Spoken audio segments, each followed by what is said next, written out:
رضيت بالله ربا والإسلام دينا وبمحمد صلى الله عليه وسلم نبيا ورسولا.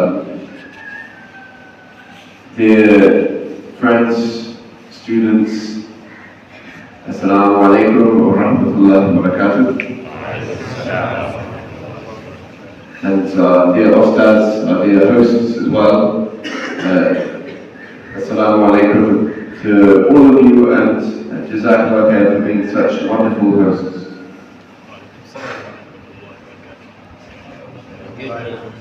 Amejaribu kuwasalimia kwanza wanafunzi wote na kisha kuwasalimia walimu na kutoa shukrani zake za dhati kwa fursa hii ambayo amejaliwa kuipata kwa muda huu na kuzungumza na zake Kiislamu katika muda huu. Alhamdulillah, Jazakallah khair for this wonderful opportunity of speaking to you, and your hospitality, and it's a great ni'mah that Allah subhanahu wa ta'ala has put me and you in this environment of deen, and we should be always grateful to Allah subhanahu wa ta'ala that He has chosen us, whereas there are people who are more intelligent, people with greater iman as well, people with more money, people with all different standings and situations. They would love to have been students of deen, treading this blessed path that Allah Ta'ala has chosen us. Alhamdulillah. Anazungumzia ya kwamba katika shukrani zake za dhati kupata hii nafasi ya kuzungumza pamoja na ndugu zake Waislamu, lakini pia kumshukuru Mwenyezi Mungu Subhanahu wa Ta'ala kutuchagua kuwa katika sehemu hii kusoma dini ya Mwenyezi Mungu Subhanahu wa Ta'ala, lakini kuwaelezea kuwa ni nafasi kubwa ambayo Allah Subhanahu wa Ta'ala katujalia kwa matabaka mbalimbali, wenye na uwezo wao na wasiokuwa na uwezo. Hii ambayo naona kwamba ni nafasi kubwa ya Muislamu kuja kujifunza dini yake na kuhudhuria ibada kama hii. Because Nabi sallallahu alayhi wa sallam has told this ummah that the talib al-ilm, the person who is searching for ilm, is Allah Ta'ala will make his road, his going to Jannah, smooth, easy. Na kisha akasema kwa sababu yani fursa hii inakuwa ni kubwa kwa sababu Mtume sallallahu alaihi wa alihi wasallam anakuambia kwamba yule mwenye kutafuta elimu basi inakuwa ni nafasi au ni wepesi kwake yeye kuingia peponi, kama vile tunavyojua hadithi ya Mtume sallallahu alaihi wasallam aliposema Mtume sallallahu alaihi wasallam, man salaka tariqan yaltamisu fihi ilma sahala Allahu lahu bihi tariqan ila al-jannah. Alhamdulillah. And never leave any stone unturned in making all-out effort for your ilm. One of our ustads told us in our first week at madrasa that he was told by his ustad when he first went to madrasa to die upon his books. So I am giving you this advice now also. Never think that we should divide our efforts, but make all our efforts for studying ilm, because there's nothing better than you can do. Kisha natumizia kwamba hapana na hili basi hakuna budi kutoa nguvu zetu zote katika kutafuta elimu na kuhakikisha kwamba kila mmoja anaweza kupata elimu, hasa kujifunza dini yake kwa sababu kukamana na fadhila ambazo zilizoko kwenye dini ya Mwenyezi Mungu katika kutafuta elimu hii. I know how it feels as a student of deen that we want to rush and finish our course and get on with the things that we enjoy and see. Most of us, we're in a rush to go for the madrasa and they give up.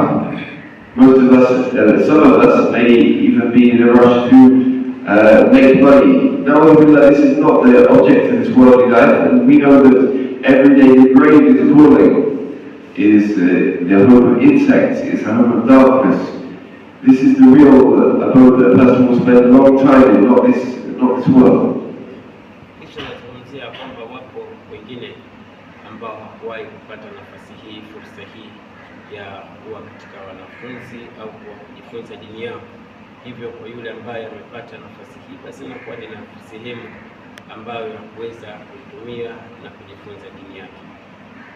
Always listen to your ustads. If your ustads want you to, and your principal wants you to stay on longer and make more studies, if you're doing his and he says, no, stay on and do the course, do Aliyah, or go somewhere else and look into being a qari as well, then listen to your ustad. Don't be in a rush. Some students say, all I want to do is finish and I go into business as well. Okay, I'm studying ilm, but I want to study business as well. Kisha anazungumzia kwamba kwa mtu kutakiwa kuwa makini ili anapokuwa mbele ya mwalimu, anapokuwa mbele ya ustadi wake, anapokuwa anafundisha, ili kwamba aweze kuyapata zaidi yale mafunzo ambayo yanayotolewa na mwalimu pindi anapokuwa darasani na wakati mwingine labda msikitini. Yanapotolewa mafunzo hayo, basi lazima mwanafunzi awe makini ili awe baadaye ni mwanafunzi mwema au mzuri ambaye amejifunza dini yake. So do not be like this, because Nabi sallallahu alaihi wasallam said that the person who has been given the ilm of the Quran, the ilm of this deen, and he wants then some other type of knowledge, then he has been ungrateful. So do not be ungrateful like such a person.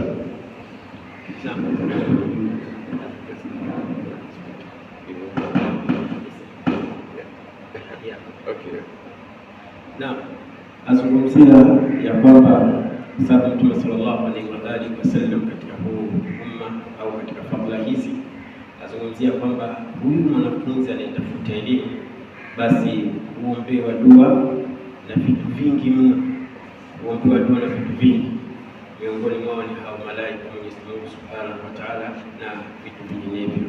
Na there are people that I know that Allah subhanahu wa ta'ala, He has put it in their heart to love ilm and searching for ilm so much.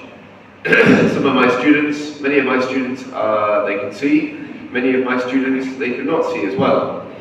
I teach some students online, and for instance, I have a student who is in Switzerland who I teach every Tuesday. Alhamdulillah, and he learns even though he's 50 and he has many medical problems.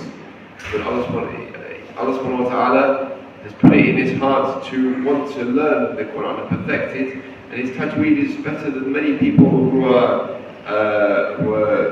born without any sight condition.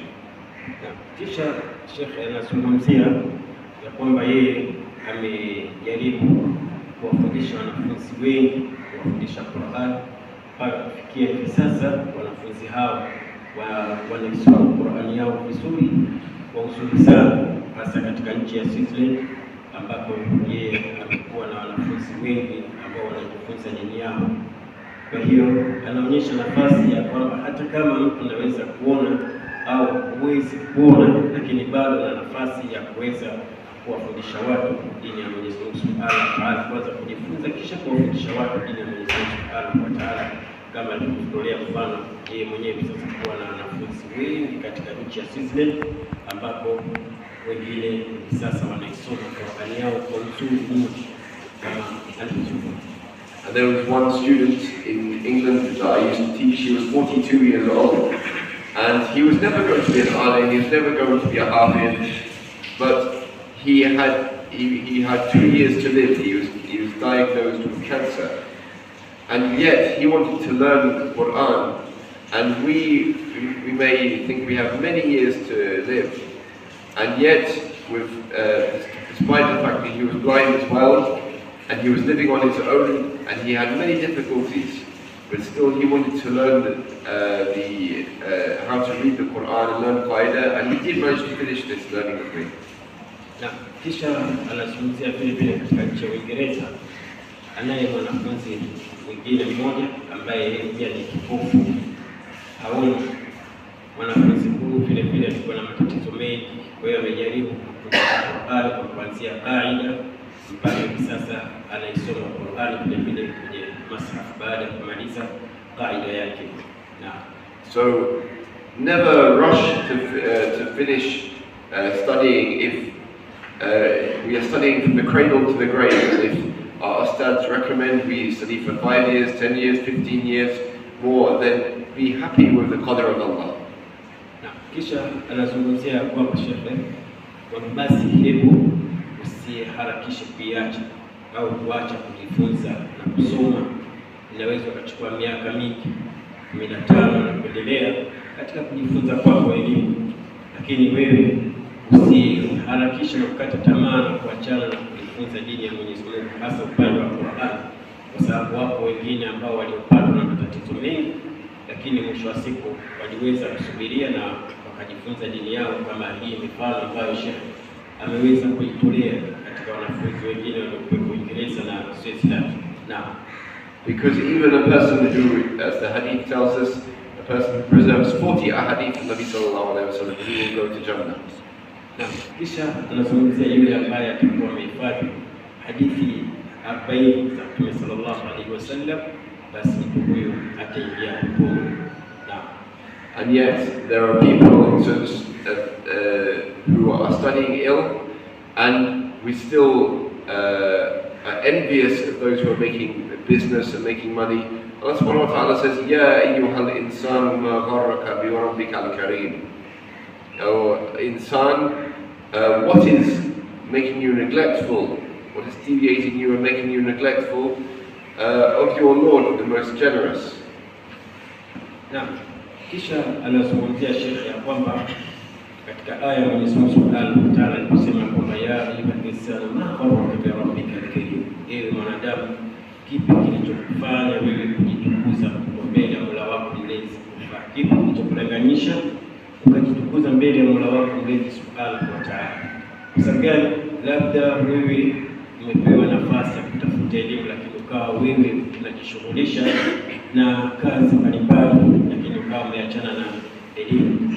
Hiki ni kitu ambacho anaona kwamba mtu utakuwa umedanganyika na dunia zaidi kuliko na mambo ya kujifunza dini yako.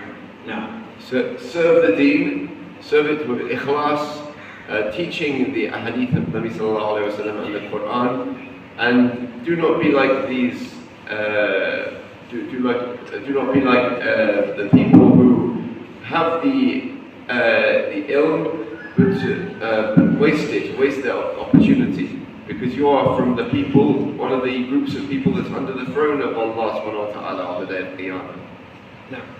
Kisha nazungumzia ya kwamba basi kuwa wewe ni miongoni mwa watu ambao wanapenda kujifunza dini yao, kwa sababu mtu anapokuwa chini akawa anajifunza dini yake, basi anakuwa chini ya mstari au mwenendo wa Mwenyezi Mungu Subhanahu wa Ta'ala siku ya Kiyama.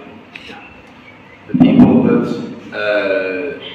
number one, they would have shade when there's no other shade.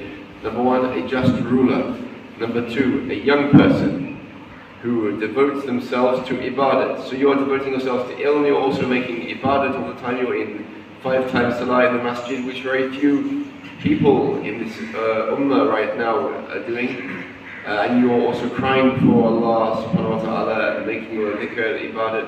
You are from one of the important people under the throne.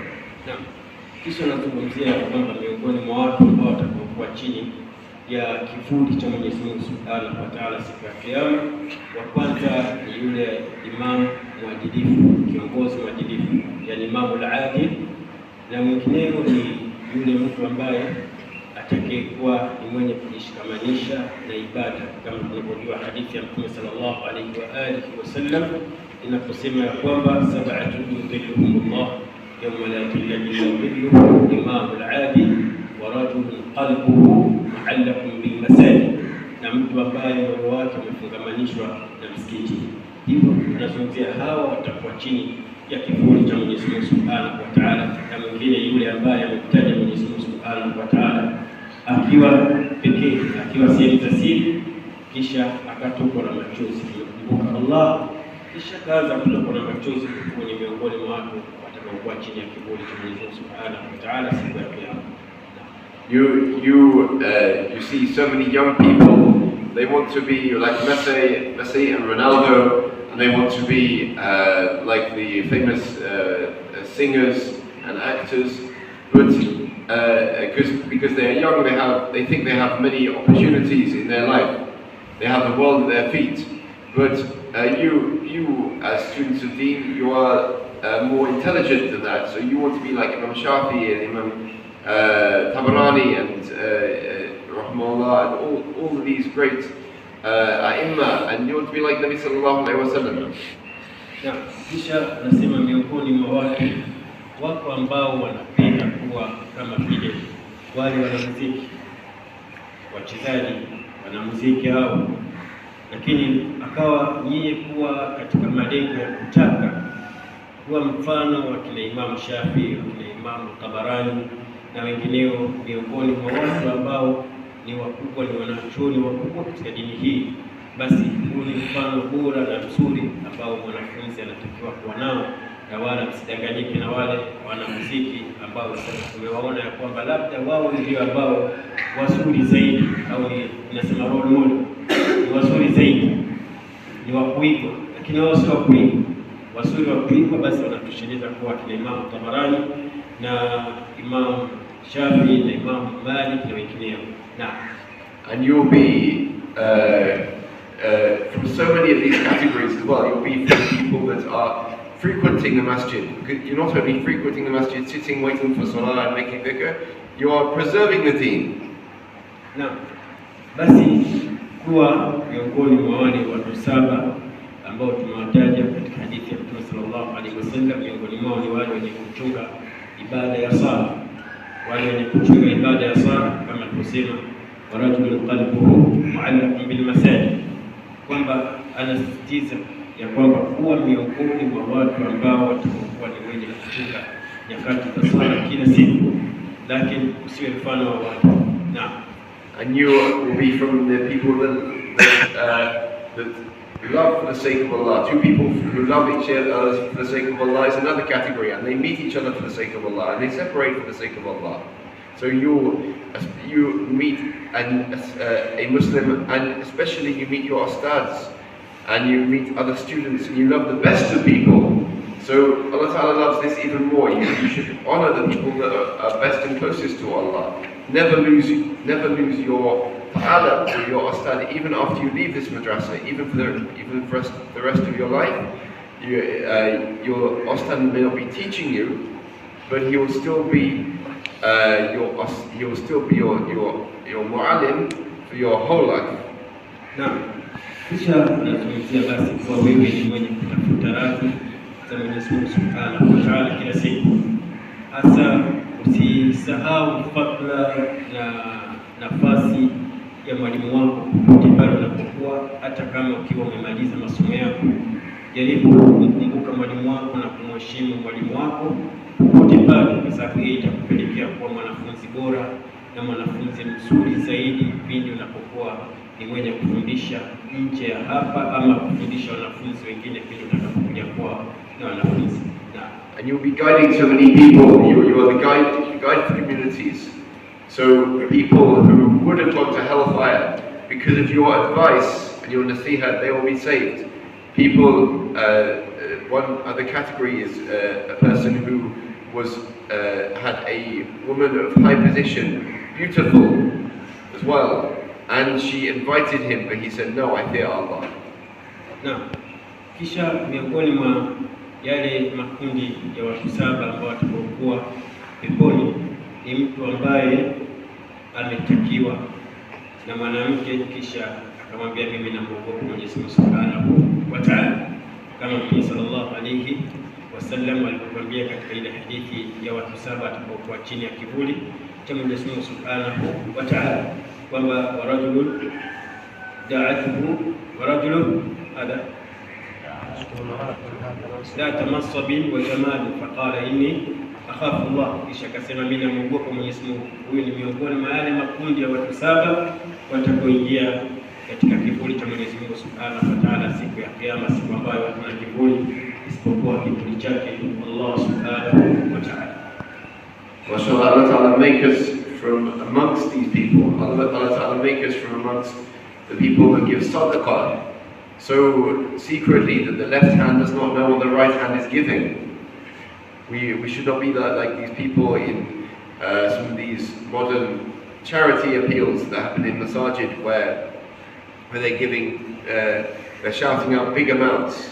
Sometimes it's good to give in open, but a lot of the time it's good, especially in these modern times, to give in private as well, so that it's with ikhlas, because we are living in times where there is no ikhlas, where people are, whenever they do a good deed, they want to take a picture of themselves, even in front of the Kaaba. Na kisha anazungumzia shekhe ya kwamba miongoni mwa wale watu 7 ni mtu ambaye atakayetoa sadaka kisha ukawa mkono wake wa kushoto haujui kipi kilichotolewa na mkono wake wa kulia.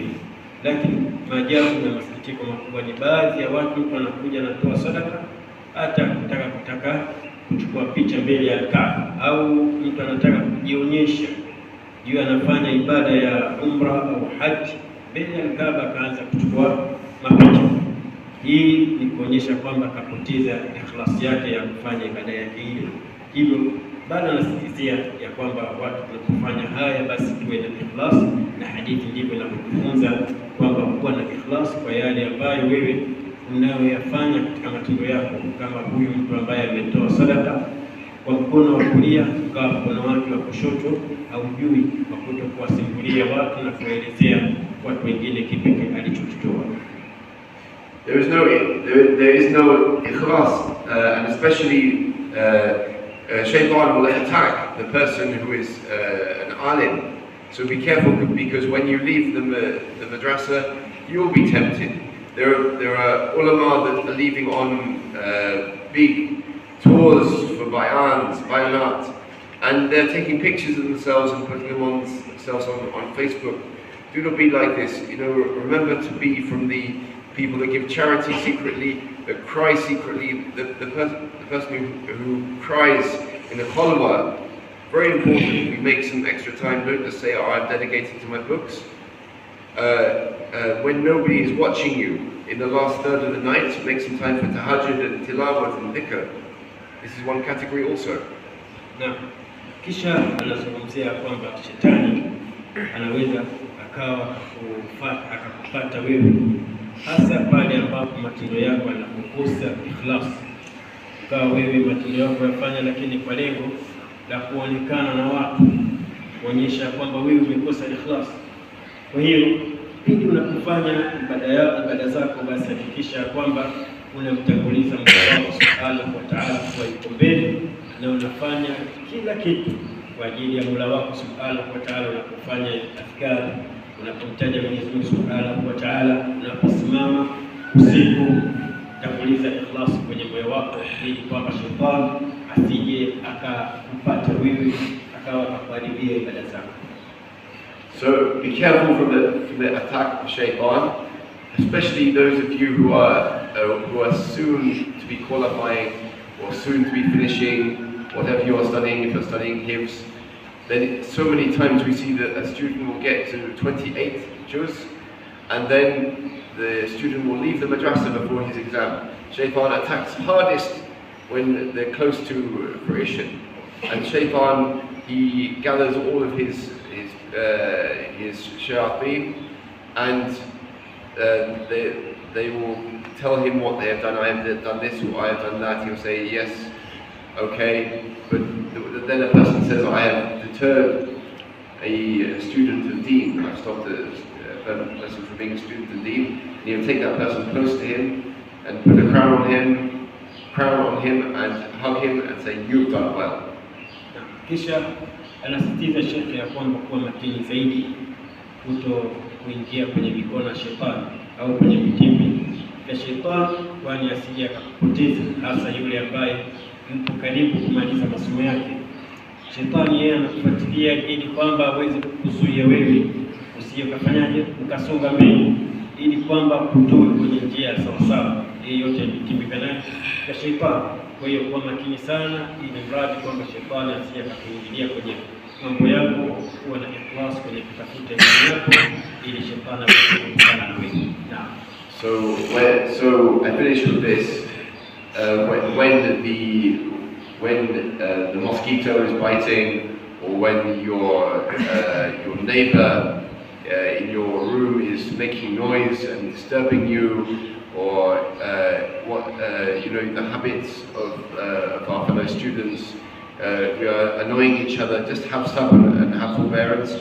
Make sure that you reach the end of your studies, and so you can serve the deen for the rest of your life, rather than losing out. Because the Sahaba, they had even more tolerance in even more difficulty. There was one occasion when Umar bin Khattab was in a gathering, and somebody made a bad smell and broke their wudu. So he said, whoever made that smell, go and make your wudu again. Julia radiallahu anhu said, no, Amir al-Mu'mineen, let's everybody make a wudu, because then the person won't feel embarrassed. And he said, Umar bin Khattab radiallahu anhu said words to the effect that before Islam you were very intelligent, you had shown signs of leadership, and now yani the same.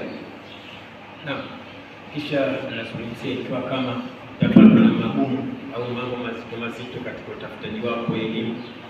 Kwa mfano, labda wanafunzi wenzako kupigia fujo unapokuwa nyumbani au sehemu za kujisomea, au tena ukawa unapata miongoni mwa usiku kung'atwa na mbu na kadhalika, basi wewe kuwa na subra na tafuta sehemu ambayo utaweza kusoma vizuri, ili mradi kusitokeze nini sintofahamu kati yako wewe na wanafunzi wengine.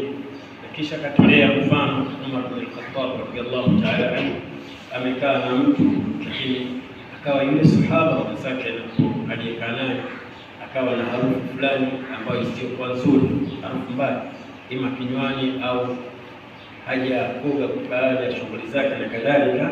Sawa, baada ya kuona hivi, Umar radhiyallahu ta'ala anhu akamwambia maneno fulani kwamba hapana, sitaki kukaa na wewe kwa sababu haja yako kidogo, nenda kajisafishe kwanza, kadhaa mpaka mwisho. Kwa hiyo inawezekana kwamba mtu kukutana na vikwazo kupitia mwanafunzi mwenzako, lakini angalia njia nyingine ambayo itakayokuwa nzuri kwa wewe ili ukapukana na vikwazo hivyo. Our Ustad would, when we'd have some big musibahs, he'd say, enjoy it, Abdullah. Enjoy it. Naam, ikiwa kama utakuwa na mfano tena kupatwa na msiba, alafu mwingine anakuambia hebu starehe na huo msiba wako, huku yeye mwenyewe anafurahia. Kwa hiyo sawa, hii bado ni miongoni mwa changamoto ambazo wewe unaweza kukutana na mwenzako, wewe umepatwa na janga, lakini bado yeye mwingine anafurahia. Kwa hiyo so enjoy the sweetness of the hadith of Nabi sallallahu alaihi wasallam and the nur of deen and ilm, and Allah Ta'ala make you great shining lights to this ummah, bless you and bless this great madrasa, and keep you upon all the aspects of Islam. Naam, kisha shekhe anamalizia kwa kuombea dua, wote kwamba tupate elimu nzuri na tujifunze dini yetu, na Allah tufanyie wepesi kwenye yale ambayo tunayoendea kutafutaji wa elimu. Amin. Make dua and I ask you for your duas. Kisha anaomba dua kutoka kwa mimi. Asalamu alaykum wa rahmatullahi wa barakatuh.